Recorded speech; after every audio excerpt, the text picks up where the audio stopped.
Manga One Piece chapter 1131 yang berjudul Loki dari Underworld dibuka dengan memperlihatkan Luffy yang sedang bersorak kegirangan karena mengetahui saat ini dirinya benar-benar sudah berada di Elbaf. Saking senangnya dia sampai ngoceh sendiri tanpa mempedulikan keberadaan monster mengerikan yang dengkulnya sedang dia injak-injak. Kesal karena merasa sudah dicuekin, Loki langsung berteriak menyuruh Luffy untuk berhenti mengoceh. Yang mana teriakannya ini membuat para binatang buas yang ada di sekitarnya jadi terpanggil. Nah, setelah Luffy mingkem, untuk kesekian kalinya Loki mengaku-ngaku sebagai sang dewa matahari yang dipuja oleh bangsa Elbaf selama beratus-ratus tahun lamanya. Sehingga dia menyuruh Luffy untuk tidak berbicara tanpa seizinnya. Sambil ngomong seperti ini, kita bisa melihat kolom perkenalan Loki yang mana di situ tertulis bahwa pemerintah dunia memberi nilai bounty spesial untuk kepala Loki sebesar 2,6 miliar belly. Saya rasa status Loki yang bukan seorang bajak laut lah yang membuat nilai bounty yang pemerintah dunia berikan kepadanya disebut spesial. Namun dengan angka yang begitu besar, bahkan nilainya sampai 1,5 kali lebih besar dari nilai bounty-nya Dory dan Brogy, Loki pasti dianggap sebagai salah satu ancaman paling serius bagi pemerintah dunia. Yang jadi pertanyaan, apa yang sudah Loki perbuat? Sampai-sampai pemerintah dunia menganggapnya sebagai sebuah ancaman yang sangat serius. Kalau Nico Robin, dulu kan jelas, dia adalah penyintas dari Ohara dan bisa membaca tulisan Poneglyph. Nah, kalau Loki, apalagi posisinya kan sudah diikat di pohon Adam dengan menggunakan rantai siston selama 6 tahun lamanya. Meskipun Loki sendiri mengklaim kalau dirinya adalah makhluk terkuat di Elbaf, tetapi dengan kondisinya yang seperti itu, dia jelas bukan lagi sebuah ancaman. Nah, di sini kan disebutkan kalau Loki sudah dirantai di pohon Adam sejak 6 tahunan yang lalu. Jika ditarik garis ke belakang dan dihubungkan dengan cerita kaburnya Charlotte Lola hingga berakhir di Thriller Bark 5 tahunan yang lalu, maka bisa disimpulkan kalau Loki baru dihukum setelah lamarannya ditolak oleh Lola. Jadi, mungkinkah dia menggila sampai menghabisi bapaknya sendiri hanya gara-gara masalah itu? Terlebih lagi, Big Mom kan sempat bilang kalau meski penampilannya sama, tetapi Loki menolak untuk dikawinkan dengan Chiffon yang merupakan saudara kembarnya Lola. Jika tujuan Loki melamar Lola hanya untuk menjalin koalisi dengan bajak laut Big Mom, Loki tentu akan menerima Chiffon. Tapi faktanya kan tidak. Jadi besar kemungkinan Loki memang benar-benar menggila gara-gara Lola. Bener-bener nggak habis pikir saya. Namun yang paling bikin saya tidak habis pikir adalah bagaimana ceritanya ada rantai siston berukuran raksasa yang panjangnya bisa mengelilingi batang utama Treasure Tree Adam. Bukankah siston adalah sesuatu yang sangat langka dan konon katanya mayoritas sumber dayanya dikuasai oleh pemerintah dunia? Nah, mengetahui Luffy adalah seorang bajak laut, Loki mencoba mengsepik-sepik Luffy agar mau melepaskannya. Dengan imbalan dia berjanji akan menghancurkan satu kelompok bajak laut manapun yang Luffy ingin musnahkan. Belum sempat Luffy menjawab, Loki langsung menjejalinya dengan berbagai informasi terkait lokasi tempat mereka berada saat ini, yang menurut omongannya merupakan layer paling bawah dari Elbaf yang disebut dengan Underworld, tempat di mana mereka yang dilabeli sebagai kriminal dikirim ke sana untuk menjalani hukuman.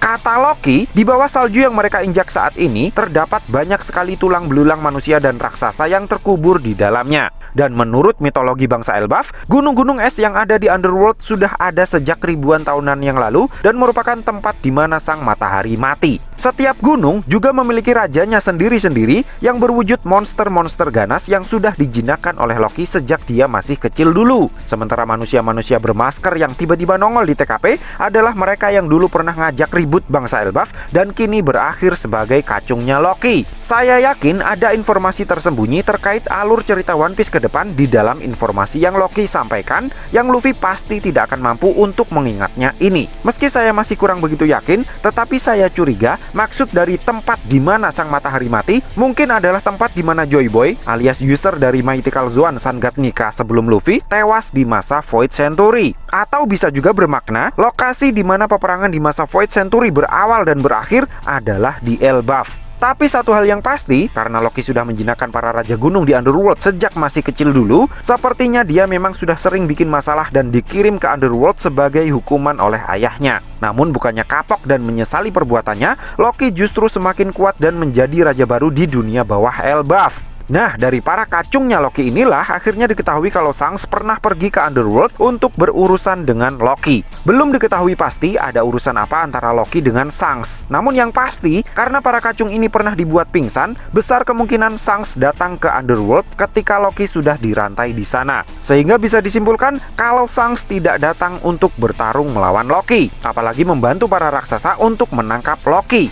Mungkin dia hanya membawakan koran edisi terbaru terkait pemerintah dunia yang memberi nilai bounty spesial atas kepalanya, atau mungkin Shanks datang hanya untuk membawakan blind box Labubu yang saat ini lagi viral. Who knows lah. Selanjutnya, dengan berbekal pengalaman menjinakkan para monster di Rusukaina Island, urusan Luffy dengan para monster si Raja Gunung Underworld langsung beres dalam sekejap mata. Loki jelas langsung kaget. Namun bukannya sadar akan posisinya, Loki justru memprovokasi Luffy dengan mengatakan hal buruk tentang Shanks. Alhasil, satu koplokan mode gear 4-nya Luffy nyaris membuat giginya rontok andai saja Luffy benar-benar serius mengincarnya. Setelah merasakan sendiri kekuatannya Luffy, Loki buru-buru menarik ucapan buruknya tentang Shanks dengan mengatakan kalau yang barusan dia bilang itu hanyalah bercanda. Dari sini semakin kelihatan jelas kalau Loki ini tidak hanya jago dalam bertarung, tetapi juga licik dalam bersilat lidah. Jangan-jangan dialah sosok yang sebenarnya dibicarakan oleh Shanks kepada Gorosei di chapter 907. Dan sebagai hasil dari peringatannya Shanks itulah, Loki kemudian diberi nilai bounty spesial sebesar 2,6 miliar belly meskipun dia bukan seorang bajak laut.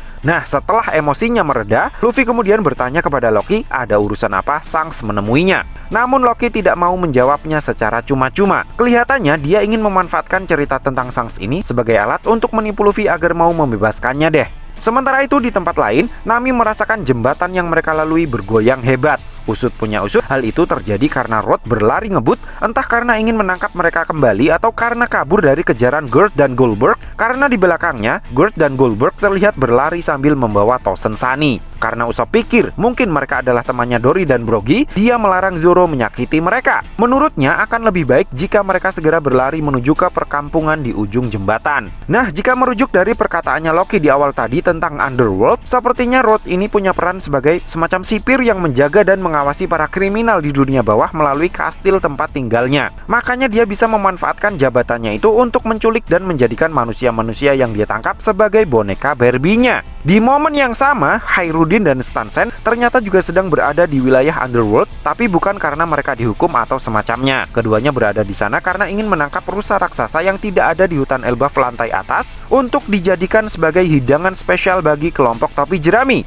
Awalnya mereka bingung bagaimana cara mengangkut rusanya ke atas. Namun pada akhirnya keduanya memutuskan untuk menggotong tubuh si rusa raksasa bersama-sama di atas kepala mereka. Sementara itu di kapal bajak laut raksasa, Brook mendapatkan tugas kehormatan untuk memangkas rambutnya Nico Robin. Demi tampil maksimal saat bertemu kembali dengan Jaguar di Saul, Robin meminta Brook untuk mengganti model rambutnya menjadi seperti saat sebelum time skip. Jadilah Nico Robin sekarang mirip seperti Okiku. Namun sesuatu yang buruk sepertinya terjadi kepada Jaguar di Saul, karena di panel terakhir tampak seorang raksasa berteriak panik mengatakan kalau Saul Sensei terjatuh dan tidak sadarkan diri. Mungkinkah Saul terkena serangan jantung gara-gara saking senangnya karena sebentar lagi akan bertemu kembali dengan Nico Robin? Kalau melihat kebiasaannya Oda-san sih, kayaknya enggak deh. Mungkin Saul cuma punya semacam kelainan pada jantungnya gara-gara dulu pernah dibekukan oleh Aokiji saat insiden di Ohara. Secara keseluruhan, chapter kali ini menurut saya cukup memuaskan untuk mengobati rindu setelah 2 minggu break. Saya kasih rating 8 dari 5 untuk chapter kali ini deh. So, piye menurutmu cah?